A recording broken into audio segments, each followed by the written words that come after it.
Ate, isang ang palaya. Ate, isang Pork and beans, dinakdakan. Ate, isang extra rice, please. Dalawang kanin. Chicken Chicken curry. Isang rice. Isang igado, isang kanin, saka isang adobo. Kaya isang extra rice nga pa dito at saka extra sabaw. Lahat po ng ulam namin, 10 pesos na ngayon. 10 pesos din ang kanin. Maliban lang sa special namin na ulam, yung papaitan saka patatim na laoya. Ay, patas na laoya. Yun ang special namin na 100 lang kasi yun. Ang purpose din po namin dito, para din po para makatulong din po sa mga kapwa na nag-ikos. Katulad din po, halimbawa, yung mga kapitbahay namin na hindi maka-afford ng medyo mahal na mga pagkain, sila din pumupunta na lang dito. Hindi na sila nagluluto. Sabi naman nila na, bakit pa ako magluluto? Masarap na, saka affordable naman. Sa 50 pesos mo, may ulam ka na. May kanin ka na rin. Saka dito, only sabaw din po. At ang diyan, masarap po ang sabaw namin. Yan po ang ang kanilang binabalik-balikan, ang sabaw ng laoya sa papaitan. Tsaka masarap dito, lutong nanay. Masarap yung nila, mga ulam. Tsaka sa 10 pesos, talagang sulit mo. Kung i-compare mo siya dun sa sa 70 pesos na ulam with rice, mas prefer ko na kumain dito kasi sa 70 pesos mo may 4 na ulam ka na tapos 2 rice, panalo. Pasok sa budget yung presyo ng pagkain nila. Kaya ngayon, pero ako pa rin talaga nagluluto. Mula noong 1970s. Kaya ngayon, mayroon akong igado, meron akong pampalaya, meron akong dinakdakan, meron akong kari-kari chicken curry na manok. Kasi iba-ibang klase, iba-ibang araw ang linuluto namin, hindi parehas. Iba-ibang klase yung araw-araw na kami, niluluto kami. 10 pesos na ulam, 10 pesos na soft drinks, 10 pesos na kanin, at umaapaw na anli sabaw. Paano nga ba sila kumikita sa ganitong kabababang presyo? Nailalagay pa rin ba nila ang mga tamang rekado?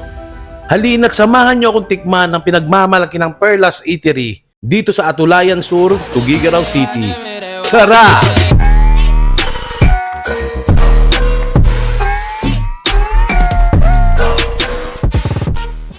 Ayun guys, nag-order ako ng 7 na ulam. So gusto kong tikman talaga. Unang-una na-catch yung attention ko dito sa dinakdakan. Kasi alam naman natin lahat na ito ang witness ko. Pagdating sa dinakdakan, kakalimutan natin ang lechon basta meron akong dinakdakan. So yun, kinuha ko 2 dinakdakan, igado, chicken curry, adobo, at saka ampalaya, tapos yung bituela. So hindi naman siya masyado maliit, pero tamang-tama na to for 10 pesos. Unlimited yung sabaw nila. Mamili ka kung anong sabaw. Sabaw ng laoya o sabaw ng papaitan. So tikman na natin yung dinakdakan.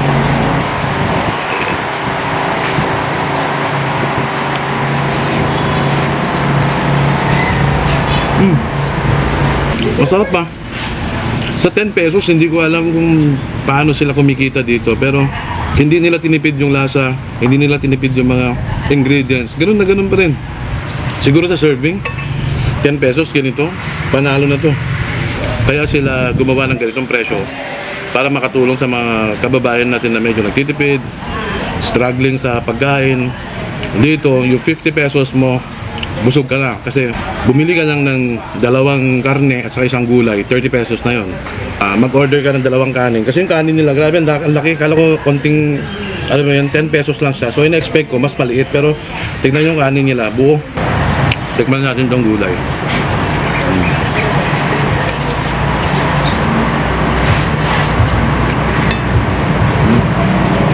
Ay, alam mo yung luto ng nanay mo sa'yo.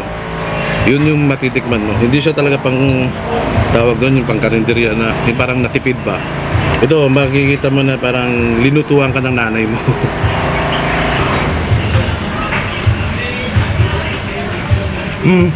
Parang may igado ng piyesta, ganun. Hindi ko alam po talaga. Naguguluhan talaga ako. Hindi ko alam kung paano sila kumikita sa ganitong presyo. 10 pesos na ulam, 10 pesos na kanin, 10 pesos na drinks, saan ka pa? Dito lang nagkatalo. 100 pesos, only sabaw, only rice. Sa papaitan at saka sa laoya. Tikman natin itong papaitan nila. Ayun, no?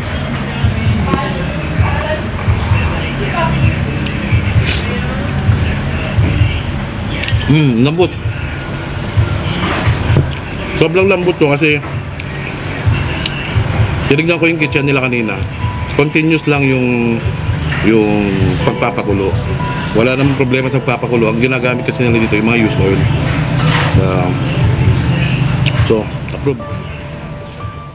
Sa experience ko dito sa Perlas Eatery, sobra akong namangha sa kanila, sobra akong bumilib. Kasi hanggang sa pagbibusiness, ang iniisip pa rin nila yung mga malapit sa kanila, yung mga taong nakapaligid sa kanila. Kapakanan pa rin ng iba yung naisip nila. Murang pagkain, murang serbisyo para ma-afford ng lahat. Ma-afford ng estudyante, ma-afford ng mga below average rate ng mga tao. Nakakamangha yung mga ganitong negosyante. Gumawa sila ng business na bukod sa super mura ay pasok na pasok pa rin sa panlasa. Hindi tinipid, sobrang sarap, sobrang sulit. Dayuhin nyo to, andito lang sila sa Atulayan Sur, Cabalsay Street, harap lang ng ISAP. May mga malalaking tarpaulins naman sila dyan sa labas, kaya kitang-kita kung paano pumasok dito. Ako na nagsasabi, puntahan nyo to. Hi po sa ating lahat, magandang araw po sa inyo. Iniimbitahan ko po sana kayo na bisitahin at puntahan ang Perlas Eatery na located lamang po sa Cabalsay Street at Tulayan Sur, Tuguegarao City. So sa halagang 10 pesos po ay makaka-afford na po kayong bumili ng lutong ulam at maliban po dyan ay nagsaserve din po kami ng special papaitan and special laoya po. So sana po ay matry po ninyo na bisitahin and sana ay sa ganitong paraan mas marami pa po kaming matulungan na mga tao po na maka-afford ng masarap at lutong ulam na bahay. Thank you po, maraming salamat sa lahat at God bless us all po.